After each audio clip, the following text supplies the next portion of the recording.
Chers membres de la communauté, on se retrouve encore aujourd'hui dans notre espace, notre cadre d'analyse, parce que vous savez, en tout cas, c'est ici, pas ailleurs. N'allez jamais ailleurs, restons ici, analysons ici, parlons pays ici.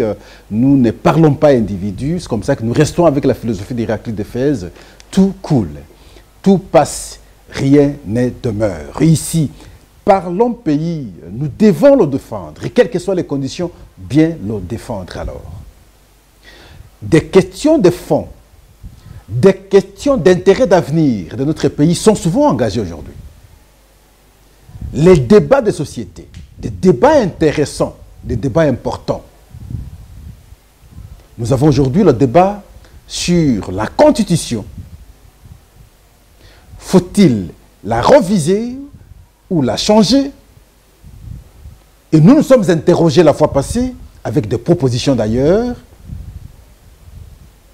sur la possibilité de changer la Constitution. Et nous nous sommes dit, qui a la compétence d'apprécier le temps de changer la Constitution? C'est comme ça que les États passent d'une république à une autre. Qui doit apprécier ce temps?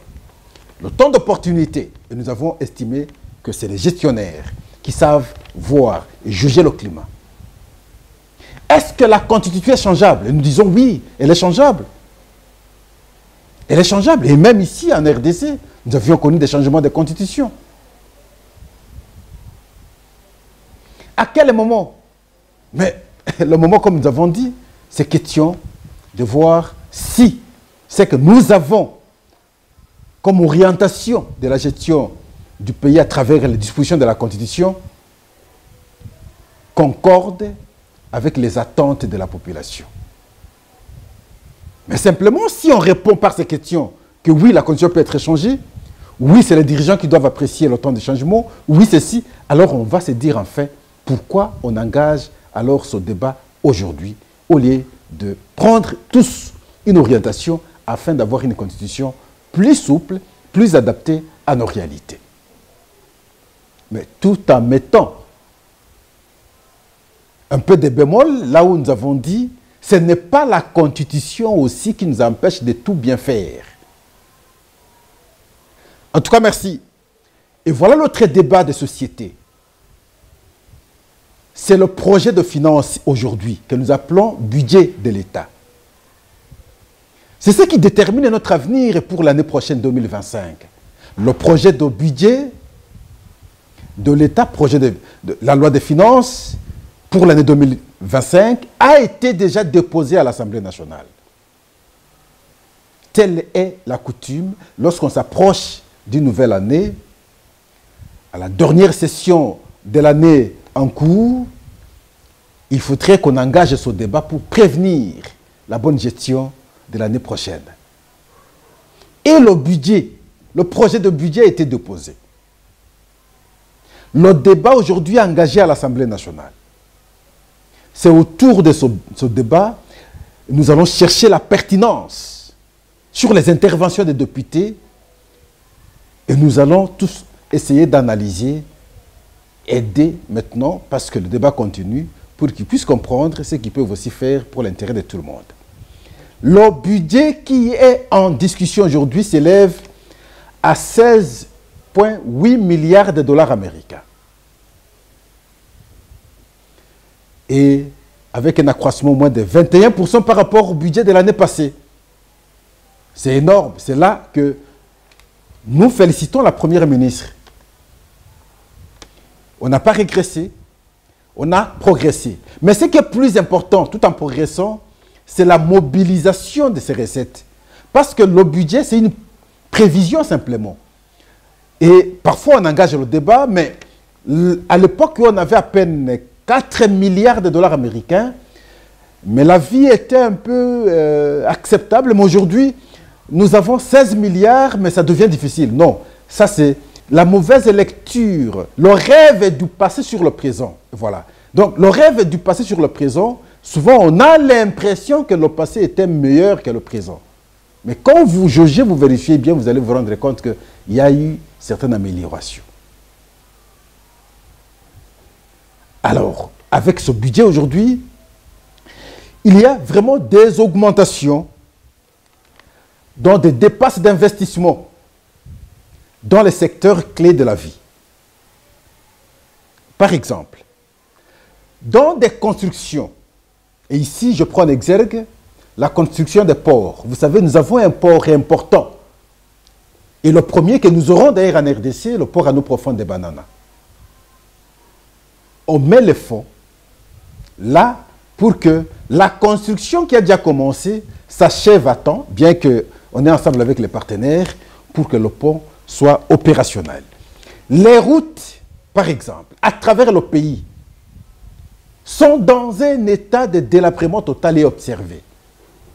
Il faudrait maintenant un engagement sérieux par le gouvernement, par l'État substantiellement, par les gouvernements provinciaux, pour qu'on réhabilite les routes. C'est de la réhabilitation des routes que nous allons en tout cas faire, nous serons en mesure de faire face à plusieurs maux, même l'insécurité. J'ai vérifié parce que je suis de temps en temps à l'Est. Les parties où vous entendez souvent on a occupé tel endroit, ainsi de suite, simplement parce qu'il n'y a pas de route. Vous verrez une petite route, quand c'est barricadé, vous ne saurez pas par quelle autre voie passer pour inquiéter l'ennemi. Et donc, les routes, c'est aussi autre manière de lutter contre l'insécurité. Et voilà, à travers ce budget, on met l'engagement, on met l'accent. Il y a la question de la sécurité. Pour ce budget, au moins 25%. L'agriculture, au moins 16,4%. Les dépenses exceptionnelles s'élèvent à 490 millions de dollars américains. C'est énorme. Mais l'exécution, la matérialisation, le savoir-servir, c'est ce qui est attendu parce que souvent, on reproche que les dépenses engagées pour les institutions consomment beaucoup d'argent que ce qu'on mettrait pour l'intérêt communautaire. C'est comme ça qu'on parle souvent de la réduction des trains de vie des institutions. Alors, si on saura canaliser cela avec ce montant et qu'on parvient à mobiliser normalement et avoir des bons citoyens dans la gestion, je crois qu'il y a possibilité de changer beaucoup de choses au pays. Mais on amène le débat à l'Assemblée nationale, le débat général. Les députés interviennent. Des interventions qui sont allées dans tous les sens. Et certaines interventions nous ont intéressés, qui nécessitent alors des analyses de notre part. En tout cas, merci. La première intervention, c'est l'intervention de l'ancien Premier ministre Augustin Matata Ponyo. C'est lui que vous avez entendu ici. Ah, ce pays, c'est pas possible. L'accusé pour détournement de fonds publics dans le projet de Bukangalonzo. La Cour constitutionnelle, je ne suis pas compétente pour le juger. La Cour de cassation, bon voilà, il y a ceci, il faut respecter la procédure. La Cour constitutionnelle, je suis compétente. On fixe les audiences et en fait de compte, on n'en parle plus. Plus de 160 millions de dollars américains est parti comme ça. Jamais entendre encore un débat sur cette question. Je n'ai jamais compris. Je l'ai vu lorsque le secrétaire général de l'UDPS, devenu informateur, il avait reçu, et c'est juste après qu'on n'engage plus le débat sur les détournements de Bukangalonzo. La personne qui ne pouvait pas ouvrir la bouche du fait d'avoir mal fait contre le pays aujourd'hui, il se transforme en donneur de leçons. Mais à qui la faute? La faute, ce n'est pas à Matata Ponyo. La faute, c'est à la justice congolaise.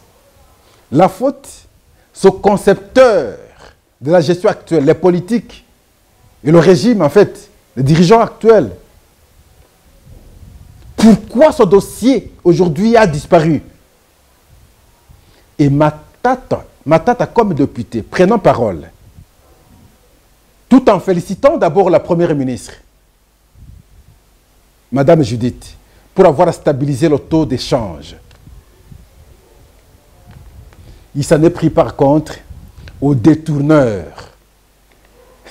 Lui maintenant s'en prend aux détourneurs. Et c'est ce qui n'a pas à chanter, en tout cas, l'inspecteur général des finances, M. Gilles Alinguete. Parce que la question de Bukangalonzo, la structure qui s'est impliquée dans cette enquête s'appelle l'IGF. Pour l'IGF, le présumé détourneur, quand on parle de présumé, ce n'est pas qu'on ne sait pas que c'est elle qui a fait. Non, simplement parce que ce n'est pas établi par la justice, comme ça qu'on dit présumé. Le présumé détourneur de ce fonds s'appelle Matata Ponyo Mapon. Et lorsqu'Alinguete a suivi le débat à l'Assemblée nationale, les points de vue de Matata Ponyo contre les détourneurs, on n'encourage pas les détourneurs actuels. Et Gilles Alinguete est mécontent et intervient. Si les autres détournent aujourd'hui, vous avez détourné hier, donc vous êtes tous des détourneurs. Ne prodiguez pas conseil comme si vous êtes propre. Et nous refusons simplement cette catégorie d'hommes détourneurs des biens publics, de fonds de l'État, au préjudice de la population. Vous construisez des gratte-ciel, vous construisez des cités vous-même, vous ramenez Paris ici parce que là où vous vivez, c'est comme des quartiers de France. Et à côté de vous, c'est la pauvreté. Simplement parce que vous avez volé l'argent de l'État. Et après, vous vous transformez en donneur de leçons. Parce que simplement la justice a failli. Parce que simplement les politiques ont failli, se sont protégés. Mais vous êtes un monsieur impropre. Mais cela aussi ne l'empêche pas de pouvoir intervenir. Mais il intervient. Mais je pense que tout en intervenant, il doit se reprocher dans lui ce qu'il a fait aussi contre ce pays. Et on parle de 160 millions de dollars américains partis comme ça. Projet Bukangalozo.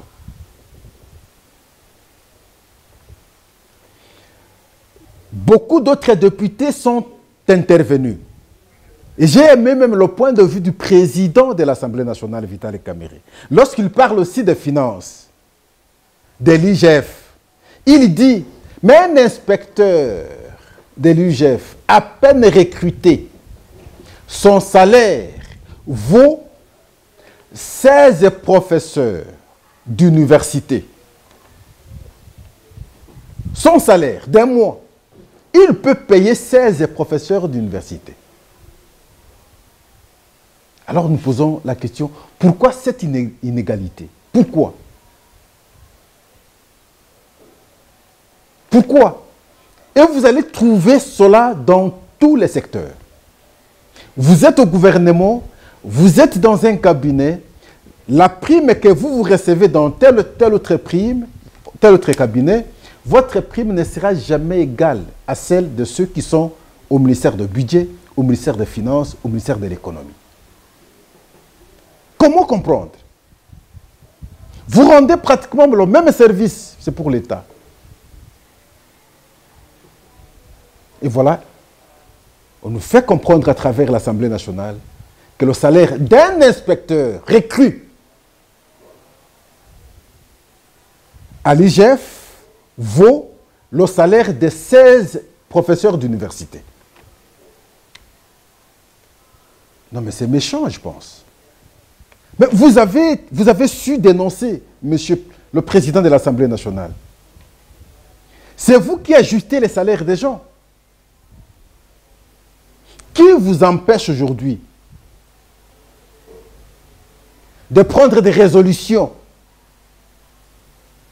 afin d'éviter de tels déséquilibres sociétals? Qui vous empêche? Comme vous avez pris conscience, espérons qu'une solution sera trouvée. Là, c'est Matata Ponyo.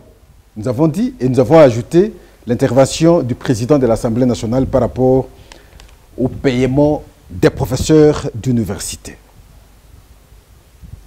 L'autre intervention, c'est de l'ancien vice-premier ministre et ministre de l'Intérieur, Sécurité, Décentralisation et Affaires coutumières, aujourd'hui député national, Daniel Aselo-Kito Akoy. Il intervient sur 3 axes, mais principalement dans sa province Monsankourou natale. Il évoque la problématique de route. Il aborde ici la question que nous avons toujours abordée sur ce plateau, la route nationale numéro 7. Et ici, il prend le tronçon compris entre le centre Benadibele, là, nous sommes dans le territoire des Kolé, et le chef-lieu du territoire de Lodja, à Lodjalor, dans un état impraticable, où il n'y a plus de pont aujourd'hui, les conditions difficiles. À quand la réhabilitation? Il intervient, il suggère, il propose. Nous allons vous mettre son point de vue. Il évoque la question de l'office des routes que nous avions déjà présenté ici. L'office des routes avec son personnel qui a des engins, des véhicules neufs d'ailleurs, avec effigie du chef de l'État, stationnés sans chantier, sans contrat. Aucun travail n'est fait. Et les véhicules moisissent comme ça. De l'autre côté, on confie des contrats de réhabilitation des routes, s'il vous plaît, à des privés qui n'ont ni engin, ni expérience. Voilà le déséquilibre, l'injustice dans notre pays. Et le travail n'est pas fait, et la population n'est pas satisfaite. Il a souhaité qu'on ouvre l'œil, que la première ministre ouvre l'œil et le bon, qu'elle cherche à comprendre pourquoi on donne des contrats au privé. Et l'office des routes est là, sans contrat, et pourtant tout le matériel est stationné sur place dans le territoire. La question des ponts également. Ici, il y a eu des ponts à l'office des routes, prévus à déployer à travers le pays, mais dans les Sankour, à peine 2 ponts. Où seraient partis les autres? Parce qu'on parlait de 8 par province. Où seraient partis les autres? C'est une question importante. Il aborde enfin la question de la prison centrale de Lodja. Et là, il appelle même le ministre d'État, ministre de la Justice, à pouvoir aller voir. Et là, j'ouvre une parenthèse, s'il vous plaît. Moi, je commence à constater maintenant que Constant Moutamba commence à s'essouffler. Beaucoup d'initiatives qu'il a eues au début, il est allé vite comme tout jeune. Et ça commence à s'éteindre là. Je ne l'entends plus. On ne parle plus trop de Constant Moutamba aujourd'hui. C'était quand vous ouvrez le téléphone, quand vous ouvrez la télévision, Constant Moutamba. Là, ça commence à s'éteindre. J'aimerais qu'il se réveille. Qu'il se réveille. Je sais qu'il a été choqué par la réaction maintenant des magistrats contre lui. C'est une façon de les décourager. Mais j'ai l'impression qu'il commence à se décourager. Ce n'est pas intéressant. Surtout avec cette tentative d'empoisonnement. Je commence à avoir l'impression qu'il a commencé à avoir peur. Réveillez-vous, monsieur le ministre. Les gens ont bien apprécié vos prestations, votre élan. Si vous allez baisser les bras, ce sera une déception totale pour la nation. Continuez. Réveillez-vous, allez-y, avancez. Et à travers l'intervention, le député national, Daniel Aselo-Kito Akoy, lui fait voir que quand vous arrivez à la prison centrale de Lodja, non seulement le bâtiment, mais également les gens qui y sont dedans, les détenus. Quand vous regardez leur santé, vous allez vous dire non, tout sauf ça. Alors, suivant l'intervention du député national Daniel Aselo, nous allons revenir. Madame la Première ministre, mes électeurs m'ont également fait observer qu'ils lisent les budgets de l'État votés et exécutés en beaucoup d'années. Il constate, comme certains collègues l'ont fait ça observer ici, que le gouvernement de la République revient régulièrement sur les mêmes éléments, les mêmes soucis, les mêmes indications. Et on vous a fait voir ça, preuve à l'appui. Qu'il se demande, le peuple du Sankourou se pose la question de savoir où vont toutes ces sommes d'argent prévues pour l'intérêt de cette province, pour la réalisation de beaucoup de projets qui n'ont jamais été réalisés. Où vont tous ces projets, toutes ces sommes d'argent qui reviennent sur différents budgets de l'État?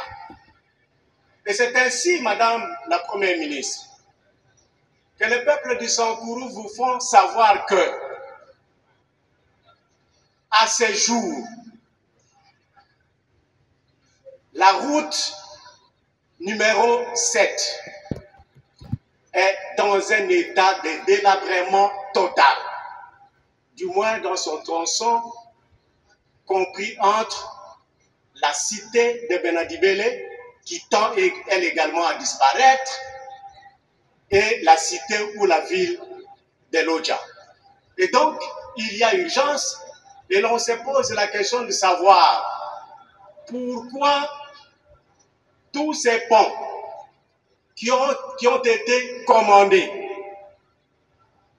n'arrivent toujours pas à destination, à part le pont Lokenye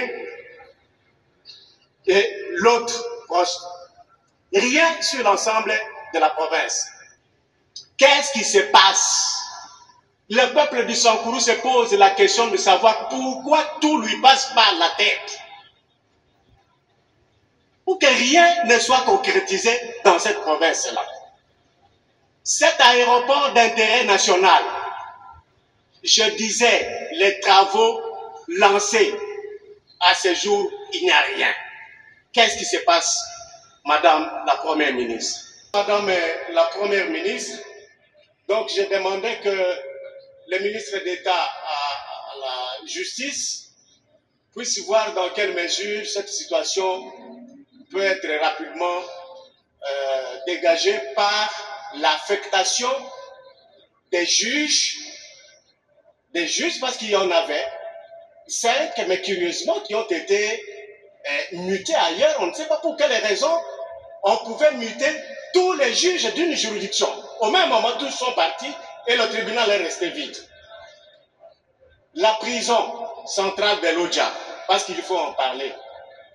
Excellence, Monsieur le ministre d'État, par le visage effectivement de Madame la Première ministre, Dieu merci, vous m'avez fait savoir à une occasion que vous préparez de pouvoir aller à Lodja et vous allez voir les réalités, non seulement des bâtiments, mais aussi de ceux qui sont logés par le fait de... L'autre député, avant d'aborder le cas Eliezer, il a insisté aussi sur un autre aspect en rapport avec l'ONATRA. Ce cas, je l'avais également autant de fois évoqué. Il y a un individu, un monsieur, qui aurait ou qui a gagné le procès contre l'ONATRA. Et pour se rétablir dans ses droits, il va récupérer maintenant le port de l'ONATRA à Benadibele. Là, nous sommes dans le territoire des Collets. Toutes les entrées, c'est pour le monsieur. Un bien de l'État aujourd'hui privatisé. Il est intervenu tout en interpellant le ministre des Transports pour que s'il faut payer l'argent à son monsieur, pour que le port revienne à l'État, il faudrait le faire que de vivre ce que nous sommes en train de voir aujourd'hui, où l'individu occupe tout un port plutôt de l'État, parce que simplement, il aurait gagné le procès contre l'ONATRA. Non, c'est insupportable. Et voilà, nous prenons l'autre député, c'est Eliezer Tambwe, cher ami à moi. il aborde lui aussi la question en rapport principalement ici avec le ministère des Transports. Il fait comprendre à l'opinion, à travers son intervention, que dans ce projet de budget, le ministre des Transports, le vice-premier ministre et ministre des Transports, a prétendu être à mesure de doter le pays, dans l'espace d'une année, au moins 60 avions. Et je vois tout le monde commenter. Je dis non. Soit la lecture pour la compréhension de ce qui a été écrit a pu poser problème, ça c'est mon point de vue. Soit alors il y a eu une faute dans l'écriture lors de l'élaboration, de la rédaction, sinon de la saisie de ce projet de finances. Question de voir même, et d'ailleurs nous vous balançons l'intervention et regardez la réaction maintenant des ministres, dont le ministre est concerné lui-même, Jean-Pierre Bemba, qui s'étonne. Question de dégager une lecture sémiologique, vous allez comprendre cela. Que ce n'est pas vrai, il ne reconnaît pas cela. Et d'ailleurs, même sur le bon sens, je suis député, je tombe sur un tel texte. La moindre des choses, de mon point de vue, avant d'intervenir, je peux approcher, si pas le ministre est concerné directement, alors la Première ministre, pour voir est-ce que ce n'est pas une faute de frappe. S'il confirme, ok, d'accord, à ce moment-là, vous pouvez prendre la parole. Parce que par bon sens, depuis 60 jusqu'ici, imaginez beaucoup d'années passées, on n'a jamais été à mesure d'avoir 20 avions. Comment dans une année, on peut avoir 60 avions? Même si Jean-Pierre Bemba pouvait être fou. Mais ça ne passe pas par bon sens.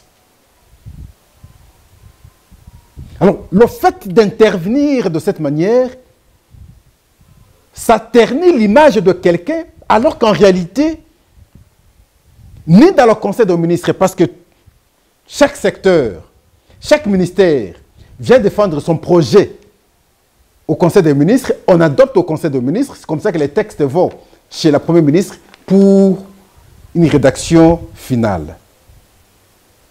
Et visiblement, vous voyez que tous les ministres ne sont pas reconnus ou n'ont pas reconnu cette disposition de cette façon-là.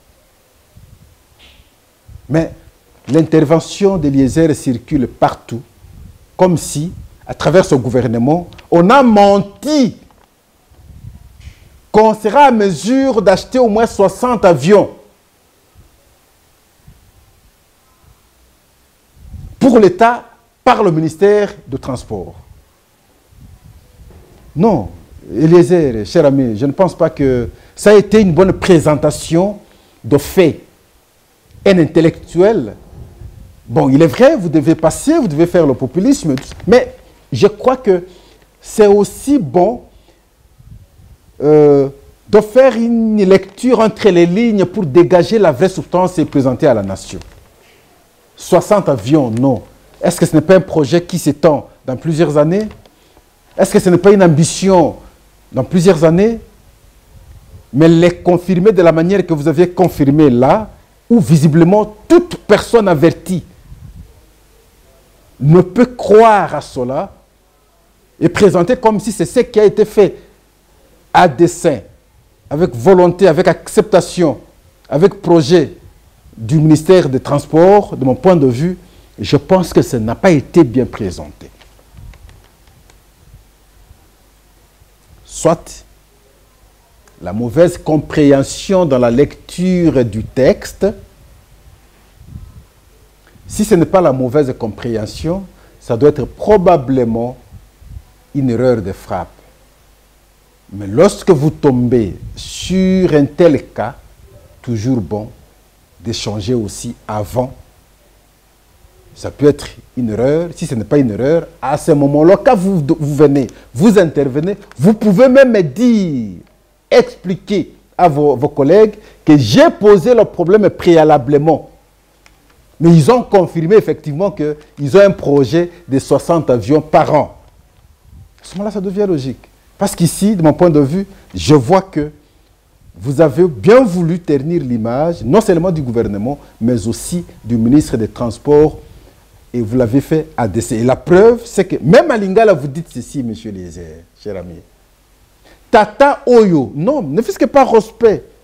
En français, on dirait que son monsieur est membre du gouvernement, et le gouvernement qui est votre émanation vient à l'Assemblée nationale. Vous n'allez pas dire son monsieur. Non. Par l'éducation que vous avez reçue, le monsieur le ministre, par élégance. Et lui aussi va vous respecter, il va dire l'honorable député. Mais vous ne pouvez pas, un ministre qui vient chez vous à l'Assemblée nationale, et vous adressez au ministre et vous dites son monsieur. Non. Non, je ne pense pas que c'est bon pour un député. En tout cas, merci. C'est autour de ça que nous avions bien voulu échanger aujourd'hui. La question en rapport avec le budget. Mais notre prière, c'est de voir ce budget être mobilisé normalement, parce que la prévision nous parle de 16,8 milliards de dollars américains. Non seulement qu'il pourrait être normalement mobilisé, que les affectations soient conséquentes et,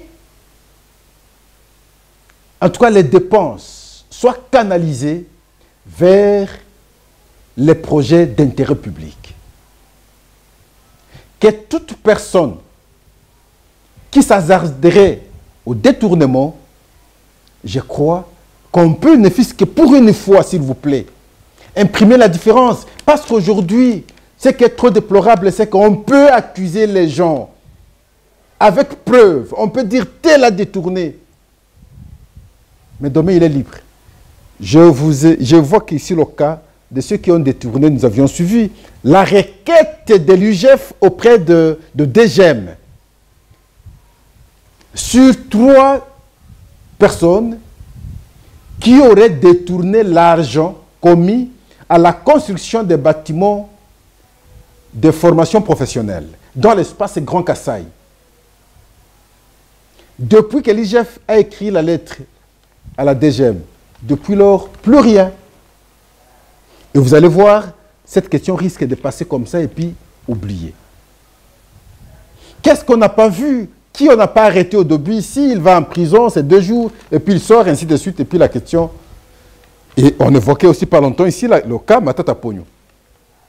Mais nous refusons cela. Si les détourneurs seront toujours protégés, ne seront toujours jamais, en tout cas jugés et condamnés, je crois qu'on ne servira pas la nation, on ne résoudra pas le vrai problème, on tournera en rond. Et d'ailleurs, cela a été l'intervention de plusieurs députés. Ces intentions ont toujours été déclinées pratiquement à chaque fois, à chaque année, lorsqu'on vient avec un projet de budget. Mais c'est la réalisation qui pose problème. Et cette fois-ci, nous voulons que la réalisation soit, en tout cas, exemplaire. En tout cas, merci. Au revoir. Et à la prochaine. N'allez jamais ailleurs. Restons ici. Analysons de temps en temps ici. Merci, au revoir.